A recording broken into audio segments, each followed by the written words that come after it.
সৃষ্টির ব্যাপারে, মানব সৃষ্টির ব্যাপারে নির্ভুল তথ্য যদি পেতে হয় তাহলে কার কাছে যাব? জোরে কোন। আল্লাহর কাছে যেতে হবে। আর আল্লাহর কাছে না যাইয়া মানব সৃষ্টির রহস্য যদি জানতে যাই ডারউইনের কাছে, তাহলে আপনার মামু হবে সুন্দরবনের বান্দরেরা। ঠিক কিনা? বান্দরেরা হবে মামু, শিম্পাঞ্জি ওরাং ওটাং হবে আপনার নানা আর দাদা। তার কারণ ডারউইন সাহেব বলেছেন মানুষ এর পূর্বপুরুষ হলো বাঁদর, শিম্পাঞ্জি, ওরাং ওটাং। এটা হলো তার থিওরি অফ ইভলিউশন। এই বিবর্তনবাদের থিওরি পেশ করতে গিয়ে তিনি বলেছেন মানুষ হলো বান্দরের জাত। আরে বেটা, তুই বান্দরের জাত।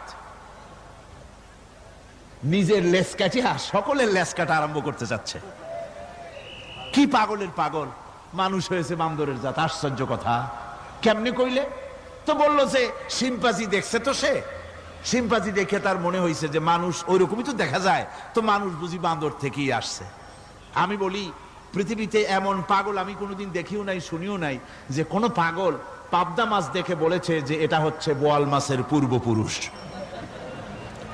টাকি মাছ দেখে কোন ছাগলেও বলেছে আজ পর্যন্ত যেটা হলো শোল মাছের পূর্বপুরুষ। পুঁটি খাইতে খাইতে আস্তে আস্তে বিরাট শোলে পরিণত হয়ে গেছে, কোন পাগলেও বলেনি।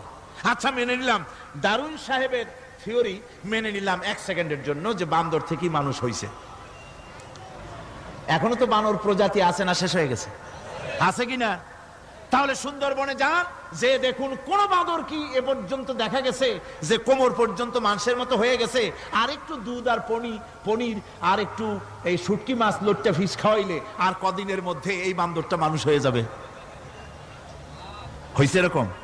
বাঁদরের 12 আনা মানুষ হয়ে গেছে, 14 আনা মানুষ হয়ে গেছে, আর অল্প একটু বাকি। এরকম দেখা গেছে কোথাও? দেখা যায়নি। এগুলি পাগলামি কথা, পাগলামি কথা। মানুষ বানর থেকে আসেনি, মানুষ ওরাং ওটাং থেকে আসেনি, মানুষ শিম্পাঞ্জি থেকে আসেনি।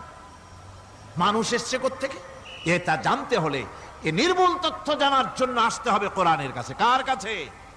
আল্লাহ রাব্বুল আলামিন তার হাবিবের মুখ থেকে মানব সৃষ্টি রহস্য তিনি উদ্ঘাটন করে দিয়েছেন। তিনি বলেছেন, দুনিয়াবাসীকে শুনিয়েছেন, ফালয়ানজুরিল ইনসানু মিম্মা খুলিকা মিম্মা ইন দাফিকিন ইয়াখরুজু মিন বাইনিস সুলবি ওয়াত তারাইব।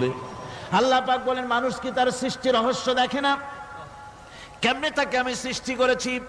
মায়ের বক্ষ পিঞ্জর থেকে, বাপের পৃষ্ঠ থেকে সবেগে নির্গত এক ফোঁটা নাপাক পানি দিয়ে আমি আল্লাহ মানুষকে সৃষ্টি করেছি।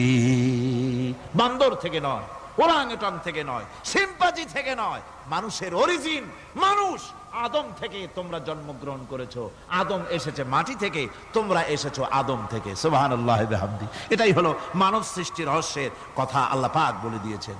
অন্যত্র আল্লাহ বলেন, ইন্না খালাকনাকুম মিন তুরাবিন সুম্মা মিন নুতফাতিন সুম্মা মিন আলাকাতিন সুম্মা মিন মুদগা। নিষ্প্রাণ মাটি থেকে তোমার উৎপত্তি হয়েছে, আর এই নিষ্প্রাণ মাটি দিয়ে তোমাকে তৈরি করা হয়েছে। এগুলি মাতৃগর্ভের ভিতরে গিয়া নাপাক পানি ফোঁটা জমাট রক্ত হয়েছে, গোশত হয়েছে, তারপরে মানুষের আকৃতি দিয়েছি, আর এরপরে বাচ্চার আকারে মায়ের পেট থেকে আমি আল্লাহ মানুষ করে তোমাকে বের করেছি। সুতরাং মানব সৃষ্টি রহস্যের কথা বিজ্ঞানের সাথে যেটা সাংঘর্ষিক হবে কোরআনের সাথে, আমরা সেটা মানতে পারি না। আমাদেরকে মানতে হবে মূল জ্ঞানের কিতাবটা। মূল জ্ঞানের কিতাব কোনটা? জোরে কোন তো কোনটা? কোরআন। এখানে সব কথা আল্লামাল কোরআন। কোরআন শিখিয়ে মানুষকে আল্লাহ পাক সবচাইতে বড় দয়া করেছেন, এর থেকে বড় দয়ার হয় না। কোরআন শিখিয়েছেন আমাদের, যার মধ্যে সমস্ত তথ্যের কথা আল্লাহ পাক বলেছেন। The universe and doctor Einstein